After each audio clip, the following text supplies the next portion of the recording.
అటు బస్సులు బంద్, ఇటు సచివాలయంలో చర్చలు. కార్మికులు 32 డిమాండ్లు పెడితే ఎమ్మటే 29 తీరుస్తామని సర్కారోళ్ళు. లేలే, ఆర్టీసీని గవర్నమెంట్లో కలపాల్సిందే, ఎలక్షన్లు పెట్టాల్సిందే, జీతాలు పెంచాల్సిందే అని జిజ్జు చేసిండ్రు. నిన్న ఓ కార్మికుడు బల్మికి పానం తీసుకునేటరకు అన్ని డిపోల కాడ నిరసనలు జోరైనాయి. నిన్న నర్సంపేటలో పెట్రోల్ పోసుకొని అగ్గి పెట్టుకున్న డ్రైవర్ శంకర్ గౌడ్ ను హైదరాబాద్ పెద్ద దవాఖానకు తీసుకొచ్చినా బతకలే. సొంతిల్లు కూడా లేకుంటే వరంగల్ జిల్లా ముత్తోజిపేటలో బిడ్డోళ్ళ ఇంటికి తీసుకుపోయారు డెడ్ బాడీని. బీఆర్ఎస్ లీడర్లు, ఆర్టీసీ జేఏసీ లీడర్లు వచ్చి ఆయన డ్యూటీ చేసిన నర్సంపేట డిపో కాడ నివాళులర్పించి మళ్ళా తీసుకొస్తామంటే అస్సలు ఒప్పుకోలే పోలీసులు. ఇంతల్నే ఆర్డీఓ మేడం వచ్చి ఈ మాట ఇచ్చింది సర్కార్ తరపున.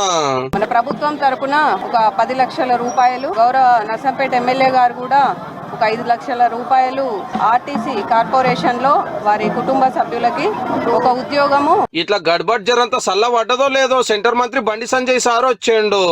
ఇంటోళ్ళను ఓదార్చినాక కార్యకర్తల డెడ్ బాడీని రోడ్డు మీదకి పట్టుకొచ్చి ధర్నా చేస్తే మళ్ళొకరు వెళ్ళి అయ్యింది. ఆర్టీసీ డిపోన పాకిస్తాన్ ఉందా బంగ్లాదేశ్ నాకు అర్థం కాలేదు. సెంట్రల్ విషయం గ్యారెంటీ ఇస్తున్నా, నేనే అంబులెన్స్ నడుపుకుంటూ పోతా, ముంగడ పోలీసు వెనుక పోలీసు చెప్పండి, నేను బస్ ఎక్కి ఎండలో కూర్చొని మాడితే ఎవరు అటు బతిమిలాడంగా ఇటు బతిమిలాడంగా సార్ వెళ్ళిపోయినాక ఆఖరి కార్యం నడిచింది.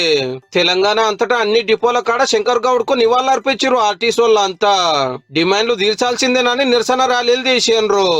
ఇంకో దిక్కు హైదరాబాద్ సచివాలయంలో ఫస్ట్ ఐఏఎస్ ఆఫీసర్ల కమిటీతో చర్చలు చేసి అటెంక మంత్రులతోటి వాళ్ళు డిమాండ్లు ఎప్పుడు వీళ్ళు అట్లా కాదు ఇట్లా అని నడిచింది గంటల కమానము.